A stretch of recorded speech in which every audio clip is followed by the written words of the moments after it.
Welcome to Unshakeable Belief, the podcast for anyone ready to break free from burnout, reclaim their health, and rise into the life they were meant to live. I'm Monica Connolly, your host. I am an international best-selling author, a trauma-informed coach, and a speaker.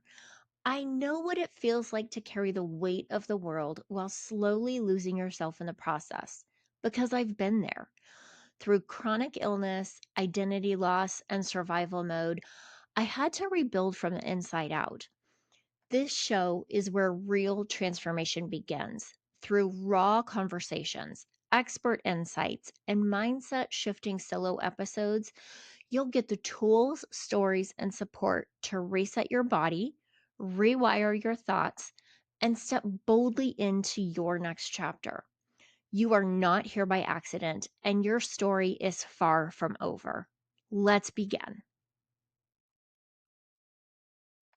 Today's episode is special, not just because of the topic, but because of who's sitting across from me. Cristina Simmons isn't just a best-selling author of Eat Your Feelings and the owner of a new publishing company, the Soul Story Collective. She's also someone that I call a dear friend, a woman I've walked beside through hard seasons, real conversations, and honest healing. She's someone who shows up fully, whether she's holding space for others or peeling back the layers of her own story. Christina knows what it feels like to carry deep grief, to navigate emotional eating, and to wake up one day realizing your body has been holding pain you never gave yourself permission to feel. Her book, Eat Your Feelings, isn't just a catchy title. It's a raw, empowering invitation to come home to yourself through truth, body trust, and healing habits. In this episode, we're going to talk about the silent battles that so many women fight behind the scenes and what it really takes to reclaim your identity and start honoring the woman within. If you've been feeling off, unseen, or unsure where to start, this one's for you. Let's dive in. Christina, thank you so much for spending some time with me today.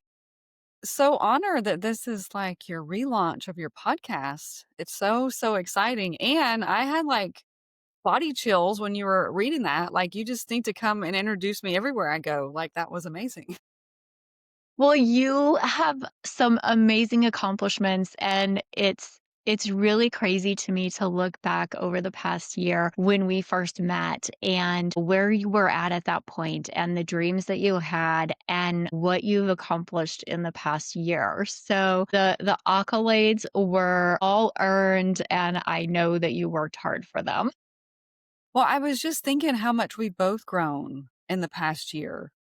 And we've Yeah. spent a lot of time together. I mean, we've been on Yeah. several retreats. We spent a week in Hawaii together. I mean, just events and we see each other at least twice a week on Zoom. I mean, twice a month on Zoom and we're just in so many other There's spaces. a lot in between too. Yeah, yeah, exactly.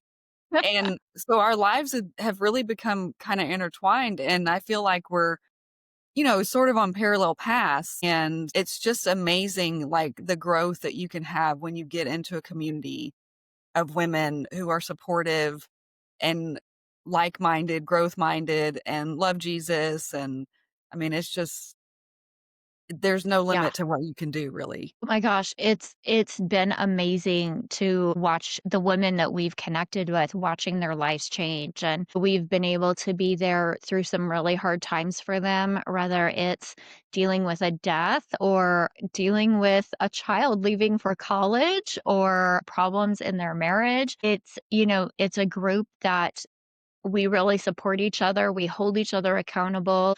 We know that we're going to get called out on things. We're not going to be allowed to, have the pity parties for ourselves and things like that. We're going to be, held accountable.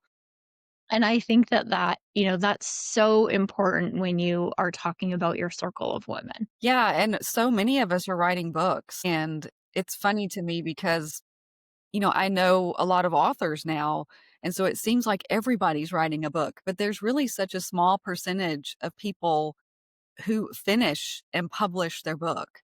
I mean, I think it's Yeah. only I think it used to be 1% of people, and now I think it's 2% of people, but Wow. still, it's just a really small percentage of people who, there's a lot of people who say they wanna write a book, but to go through the process and get it published and out to the world, and it really is a big feat, and Right. it's very you're I mean, especially my story, because it's very raw, and that's what I've heard a lot of feedback is that I don't people don't know how I can share so openly, but I don't know how else to share. I mean, I think that if you don't share that open and honestly, that, um, it makes other people feel like they're not alone. You know what I mean? You're really Absolutely. telling what happened, and you're sharing the real things that you did to heal, and it's all messy and ugly and hard, and I think that that's the only way to share it, and so that people know that there is joy on the other side. And a lot of people have said too, like, "I had no idea that you went through all of that in your life. You're so happy." And I always say, "Well, that's Jesus, first of all," but I think there's you can always find joy in every situation. You can always transform that pain and trauma into something beautiful, and so I think that's what all of us in our community have done, and it's just really powerful to be with a whole group of women that have all done that. Yeah, absolutely. Talking about your book, I know that there was a lot of healing that had to take place. It takes place before you write your book. It takes place while you're writing your book. So, can you tell us a little bit about how emotions were showing up in your relationship with food and with your body? What kind of things did you learn writing your book, and what got you to the point where you were able to write it? So I mean, I've been a journaler and I've written poetry all my life. And I think you've written a lot of poetry too. And so I've always been like quote unquote a writer, I guess. But it's just there's something different about speaking it out loud, writing it down on a piece of paper. And, there's a lot of times where I would write something in my journal and I would go back and read it later and I didn't even remember writing it.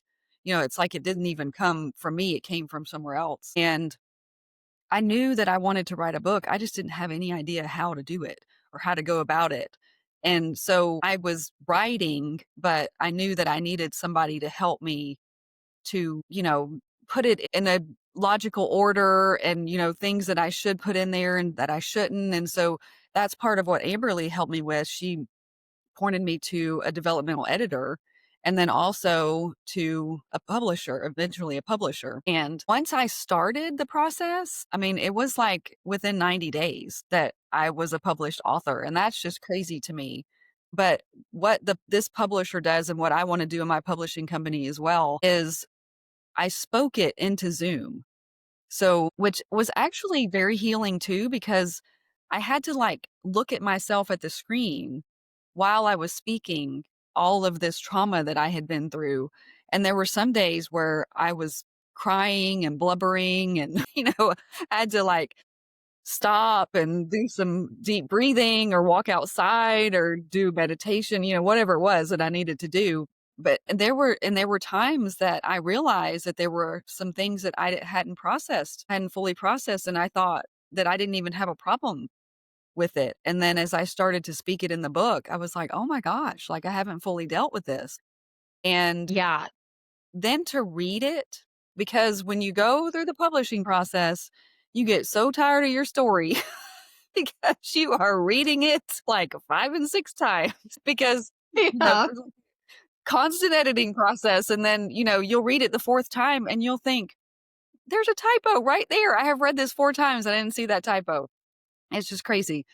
So, but anyway, like, about the 4th time that I read through it, I was like, "Oh my goodness, this is really good." Like, you know what I mean? Like, I was like, "I think this can really help people." And it also made me look at myself differently. It made me see what I had actually overcome. Like, it was on paper. Like, I did all of these things and I overcame all of these tragedies, and I'm still standing here smiling and trying to help others. And you know what I mean? Like, it made me feel like this really is my purpose. This is why I'm here. And when I saw, when I actually read all the words on the page. It brought me and my husband closer together, and even my sweet mother-in-law, and it took her a while to get through the book because she would have to read a little and cry a lot and then read a little and cry a lot because she went through most of it with me. But she said, "I'm so sorry. I had no idea how bad you were hurting and what you were really struggling with because you wouldn't talk about it." And so that's another thing, like, we need to ask for help. We need to reach out. I love to have my clients do mirror work. And so you had told me before that you just read it into Zoom, and I didn't even think about the fact that you actually have to look at yourself while you're doing that, unless you are like turned away from the camera, but actually saying it to yourself. And then as you went through the writing process, realizing that there were these layers there that still were not healed. And, to be able to finish writing it, because I'm going through the same process and I'm finding the same thing that things that I thought were healed, I'm like, "Oh, nope, there's still some work that needs to be done there." But I'm also finding things that I remember that I had completely forgotten. And so that has been a really interesting experience that, going back and being like, well, what was that? How did that really happen? And I know that that's something we've talked about, that a lot of people who have issues, who have trauma, who have nervous system healing that needs to happen, a lot of those people will find that they have gaps in their memory. I know I have large gaps in my memory, but I'm finding that I'm remembering some things as I go through. So it's been an interesting process. Yeah, I had read some research about grief and how it does actually affect your memory. And then when you pile on top gut issues, which puts you in a fog, I mean, it's amazing. I really don't know, like, how I made it through the last 20 years of my life because I was literally, like, on autopilot. I mean, it's a miracle, you know what I mean? Because I know we've all had those situations where, like, you drove from home to work or work to home, and you don't remember, like, Yeah. driving there. I mean, Right? like, you You just like to blame it on muscle memory, but yeah. yeah. But, some of those times I had kids in the car with me. I mean, that's scary, you know what I mean? Like, I was that mom that was, like, falling asleep in car line, at, like, 2:30 and 3 o'clock in the afternoon, and, like, I would hear, like, honk, honk behind me, and I'm like, like, I would wake up, like, I would literally wake up, and I'm like, "This Oh is my not normal." gosh. Like, you Yeah. shouldn't that's not like, people shouldn't be that tired. Um, It's yeah, I have a lot of compassion for that old me, you know what I mean? And, like, and that was part of my mirror work too, because there was a time where I would just look at myself in the mirror. I couldn't even talk to myself at first, and that's why talking the book into Zoom was so healing because I would try really hard to look myself in the eye while I did it, and it was really, really healing. It really was. Well, something that you kind of touched on a little bit was that you can always find the joy in a situation. You can always find something that is good that can come out of a situation. So, you have experienced some really deep grief. How did you learn to hold that grief with grace instead of letting that really harden you? I mean, I think it always comes back to God and trusting that everything does happen for a reason. And even if you can't see what that reason is in the moment, you still just got to have that trust and that hope that something better is going to, come out of it. And I think my biggest example is when we lost our babies that we adopted. And, I questioned, I mean, I'm human. I questioned all, why couldn't I just have the kids that we have now, myself? And why did they have to go through what they went through? And why did their, biological parents have to give them up? And, like, all these questions that we have. But we can ask all the questions all day long, but the event Right. still happened in the progression that they did, because that's how God orchestrated it, and Yeah. it just got to a place for me where I was so tired literally, figuratively of grieving. And I'm like, I just can't do that. I can't live this way anymore. I just can't do this anymore. There's got to be more to life than living in this grief. And for a long time, I thought that if I laughed or I made jokes that there was something wrong with me because I had lost 3 children and had a miscarriage. Like, I didn't have anything to laugh about.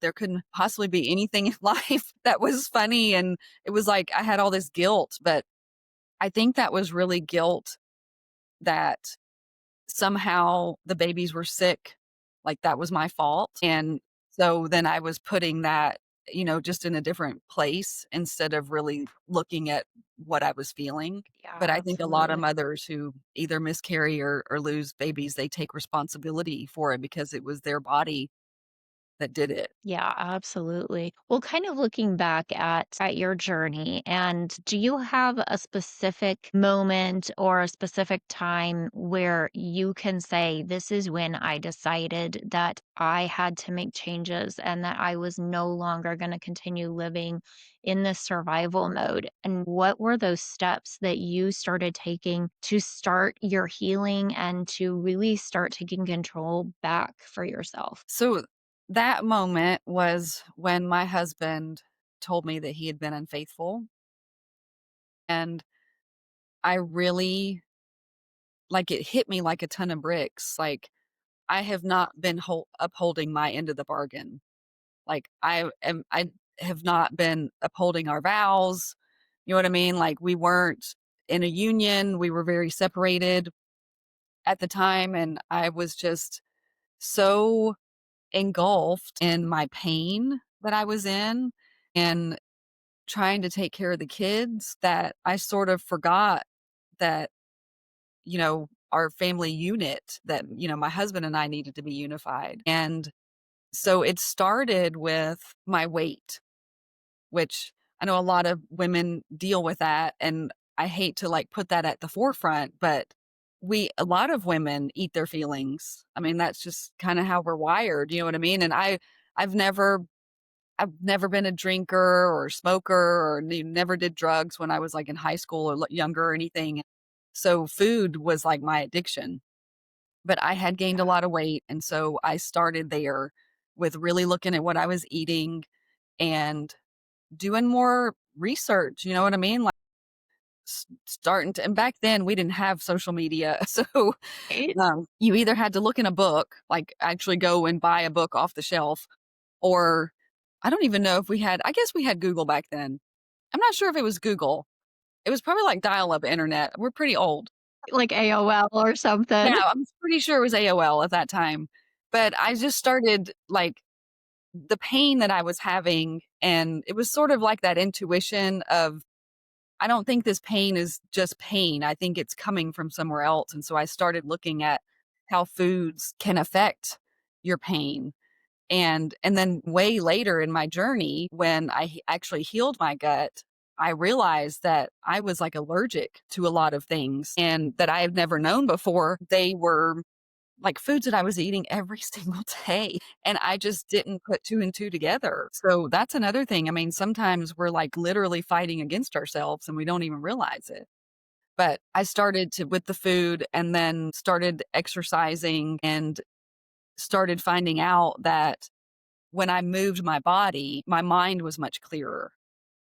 And so it's really all those things together. You've got to drink all the water to flush out all the toxins, and then you need to be eating the right foods to nourish your body, and then your mind becomes clearer, and then it's like a whole new world. So there's no magic pill, ladies. Definitely not. I know in my case, I had to really do that work to, heal trauma and move through that before I was successful with weight loss. And I had, I was one of those people that did the New Year's resolution every year. I'm going to lose weight every year. And at first it started with I'm going to lose weight, and then it got to the point where it was like, okay, I need to lose 100 pounds this year. And like, I think back to that and I'm like, that sounds so crazy and so unrealistic to lose 100 pounds in a year. But that was really, what society was like, well, you can lose it so easy and just do these things. And I think so many of us that were in that situation, we tried all of the things. We tried the low carb, the no carb, the cabbage, all of these things, and nothing worked. And I know in my case, it was really doing that work of healing trauma and healing my nervous system before that could release any weight. After that, it just fell off. So definitely, the movement, and that's something that so many of us in our circle talk about, the noticeable differences that we see in our mental health when we're moving our body versus when we are, more stagnant or stuck to a desk. Well, I think too, we don't realize that trauma literally changes your body. And so this is really interesting. I just went to a myofascial release clinic yesterday. And when I was a child, nobody ever said anything to me or my mother about me having scoliosis. I now have pretty severe scoliosis. And Gosh. when I was at the myofascial release clinic yesterday, she was saying that the fascia, because it's kind of like the web that's in between the skin and the muscles. But when it tightens down, it can really sort of contort everything and get everything, it hurts. And a lot of the trauma will get stored in this fascia. And she said that when you have trauma and you don't release it and it starts to get into the fascia, the places that are more stable on your body, like your hips, it won't, I mean, it can manipulate them a little bit, but really the spine is the one Yeah. that is going to take most of the, it's the one that's going to conform to it because Yep. your hips are, I mean, they're pretty much straight They're on. pretty locked But I in. mean, yeah. Right? So I'm, because I've always said that I think that I went into early menopause because of all my trauma. Definitely my chronic pain was due to my trauma. It was like I was an open raw nerve, like like fibromyalgia type symptoms and my skin would hurt. And now I'm pretty sure that the scoliosis is even from the trauma. And I'm also not convinced that the tumor that was in my leg isn't from trauma too. So Right. I mean, there's just because I think we've all heard stories of people that have had cancer and because their lives have been so stressful, you know what I mean? Like, I think sometimes because we're always talking about how we manifest our goals and our dreams, but I think you can also manifest sickness Oh, and absolutely. pain. Yeah. Yeah. Yeah, and I know I found a lot of the same things when I started healing trauma. I had better control over the chronic pain. I had issues with chronic pain from the time I was a young child, and it was always attributed to growing pains and things like that, and continued, got more severe as I got older, and definitely I know that that definitely has a correlation. There's a correlation between we hear frequently your body holds those things. And, those of us that have done that work, we can, attest to how much your body holds on to it. Yeah, it's amazing the way that I feel now, and not that I'm pain free, obviously, because I do have scoliosis and, I went because I've got this one hip that's really bothering me. Especially if I sit a lot.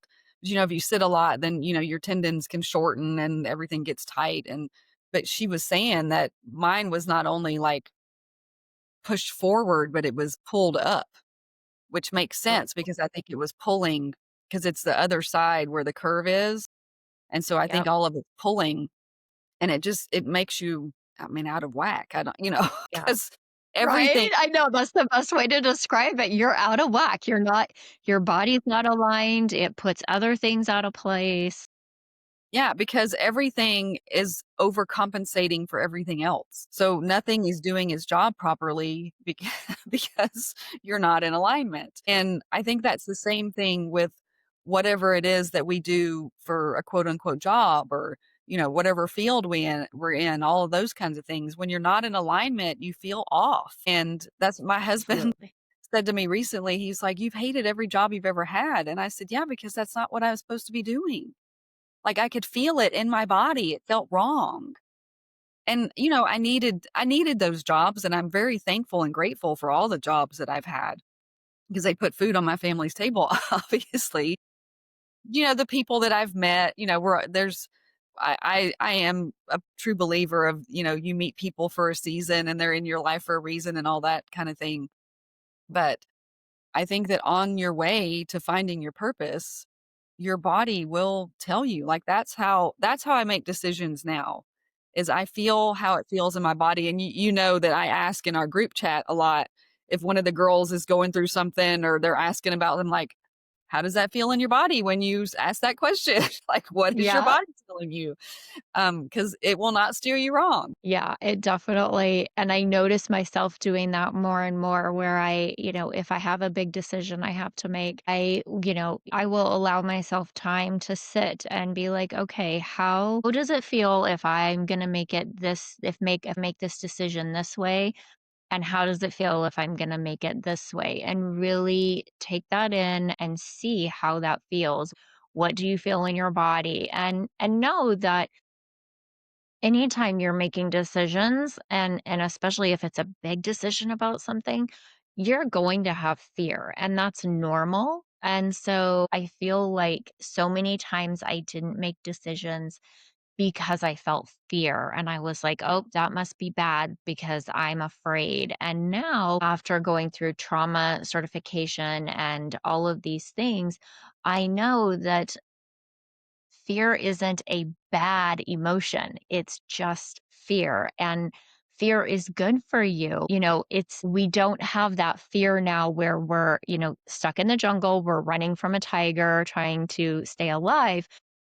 But having that fear is helpful for your body. And overcoming those fears, stepping into those fears is what allows you to really live your life to the full purpose that you are here for. And that's a muscle like anything else. The more you do Yeah. hard things, the more hard things you can do. But and it's just like anything else. It's like stepping on stage or doing a podcast or, speaking on a webinar, whatever it is. Like the first one that you do, you're kind of fumbly and, you're not sure of yourself and you stumble over your words and you forget what you were gonna say. And then the more you do it, the better you become. And then you're not, you may still be nervous just because you wanna make sure that you do a good job and that I think I'm not nervous, like, for me anymore. I just want to bring value to other people. I want other people to learn from my mistakes and to leave with something valuable for them. Or, maybe they said, "Oh, I didn't realize that I was thinking that way," or, just put a different perspective on things. So I get nervous about that, but not, just presenting me as me because I'm very comfortable in my skin now, which I could not say a couple years ago. Yeah, definitely, definitely. Well, you talked a little bit about your faith. Can you tell us a little bit about what role your faith played in helping you process your pain and helping you heal? Well, I started with meditation, and that's really hard when there's a lot of noise in your head. But I found, and you've got to do your own research. Not everything works for everybody. And I just started searching on YouTube, for meditations. And then, once you start searching those things like the algorithm or whatever it is, it starts to show you what you like and what you don't like and all that kind of thing. And so there's just been, like, certain types of music. We were talking about this in the book club last night, but I use binaural beats. I think you know what those are too, but I'm kind of a brain science nerd because 'cause I'm an occupational therapist, and so I would actually use it in treatments with my kids that I worked with, and because they were neurodivergent, most of them were, diagnosed on the autism spectrum, and it was really interesting because some of them couldn't listen to that music because the binaural beats, what it does is it helps to connect both hemispheres of your brain so that they can work together better. And some of the kids, it sorta agitated them.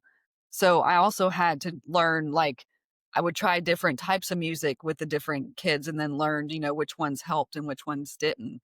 But I think that anything that calms you, whatever that is, you gotta use sometimes you have to use all of your senses. I mean, sometimes it's warmth or it's cool or it's a smell or it's music or, it's nature, whatever it is. But I had to I had gotten so used to my body not really betraying me, but I couldn't trust what my body was feeling because my sensations were warped.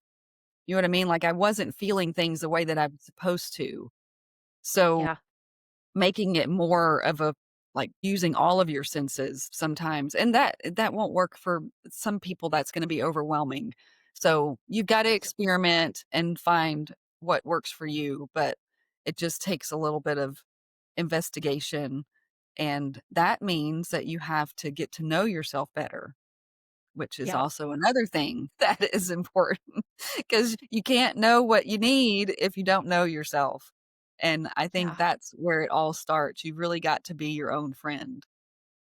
Absolutely. Yeah, you have to go back and relearn who you are and what it is that you like, what are your dislikes, what brings you joy. You really, if you're one of those people that has really kind of lost themselves, you do have to take that time to go back and really relearn who you are and what is it I believe and what is it that I stand for and what are my values. Yeah. Yeah, love that. Well, for the person listening who feels off, whether it's physically, emotionally, or just not themselves, what is one small shift that you would suggest that they make today to start feeling more like who they were created to be? I think just acknowledging it, like, really letting yourself acknowledge that there's something off, and that doesn't mean that there's something wrong with you. It just means that there's a misalignment. And so just acknowledgement of that and sitting with yourself. And if you ask God, he will tell you, but you have to listen. And I also think not being afraid to reach out for help. And you know what I mean? Like you really need to find a community. And sometimes a community can be one other person. It doesn't have to be a group of people. It can just be one person. But just acknowledging that you feel like something is off and that you need help, that's a really big step because that's being vulnerable, but we can't heal unless we're vulnerable. So Yeah. you just gotta decide that in order to be who you were meant to be, you may have to cry a little, you can scream a little, you can Right? punch a pillow. No, nothing's really besides hurting another person. We don't hurt other people, but nothing's really Exactly. yeah, I've even done like I've really gotten into I do a lot of breathing, but I've gotten into the tapping too, the EFT tapping, and that really does it normalizes things. It's very it's kind of hard to explain if you've never done it, but just using more than one sense at a time, and that's really all that is. Using more than one of your senses, it grounds you, and I think Yeah, it that's brings you what back to the present. yeah, yeah. Well, tell us a little bit about your new publishing company.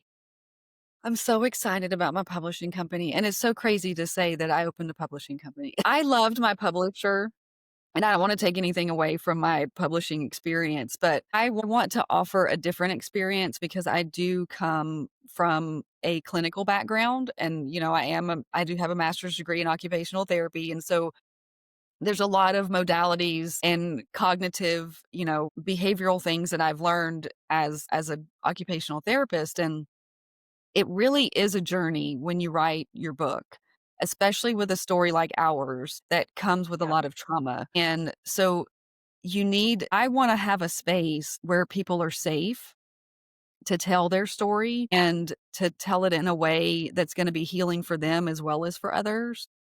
And so I feel like I can, especially since I've been through the journey, but I feel like I can hold that space and then I can help them with certain modalities. We can do the breathing and the meditation and the tapping and all of the things when you get stuck in something or you're moving through something that's hard. And so I want to do like a 6-month container so that from outline to published in 6 months, and I think that talking it in to Zoom and then copy paste it into a Google Doc is how I did it, and so I wanna use that format as well, and yeah, I'm just really excited to help other women tell their story, and I think that the women that I'm calling in to the space are those that just don't know where to start and Right. wanna be brought through the process for somebody that's done all the things, you know what I mean? So, like, nothing's gonna surprise me. I mean, 3 days before my book launch, I didn't have a book to sell, and so when that all that happened, I was literally crying on my toilet. I was like I was, like, having a little baby freak out 'cause, like, I have been promoting this book, for all these months, and I had, like, 62 people signed up to come to this webinar, and I'm like, "I'm not even gonna have a book for them to buy." Like, I was freaking out. And then I heard God say, "This is so that you'll know how to bring other people through this experience." And so pretty much everything, every question, every snafu, whatever it is that could happen, I've already been through it. So I'm Right. just really excited to help other women to get their story into the world and to help other people. Well, I cannot wait to see the books that come out of it. I think that, we're gonna see amazing stories coming out of these women. So, where can people find you and how can they connect with you? I am all over social media. Christina P. Simmons on Instagram. I'm Christina Borges Simmons. That's my maiden name on Facebook. And I'm on LinkedIn as Christina Simmons, and then you're gonna have the link to the Soul Story Collective. That's the name of the publishing company. You'll have the link to the website for that. And then my regular website is ChristinaPSimmons.com. So, oh, that makes me remember I need to add the Soul Story link onto my regular website. So thanks for reminding me. Yeah, we do that. We'll be in the middle of conversations and then we're like, "Oh, wait, no, wait, I gotta remember to go do that." And Entrepreneur brain. yes, absolutely, absolutely. Well, Christina, thank you so much for taking the time to sit with me today and have this amazing conversation. Definitely go grab Christina's book. It is available through Amazon. That's going to be the fastest way to get it. Definitely an amazing story and one that you should definitely take the time to read. Christina, thank you so much. Thank you, Monica. Love you so much. Thank you for spending this time with me today. My hope is that something you heard sparks the courage to take one small step toward the life you were created for. If you're looking for deeper support on your journey, you'll find free resources, coaching opportunities, and ways to connect with me at my website, monicaconnollycoaching.com. And remember this: you are not too far gone. It's not too late, and you are never alone. Keep rising, keep healing, and keep believing because you, my friend, were made for so much more.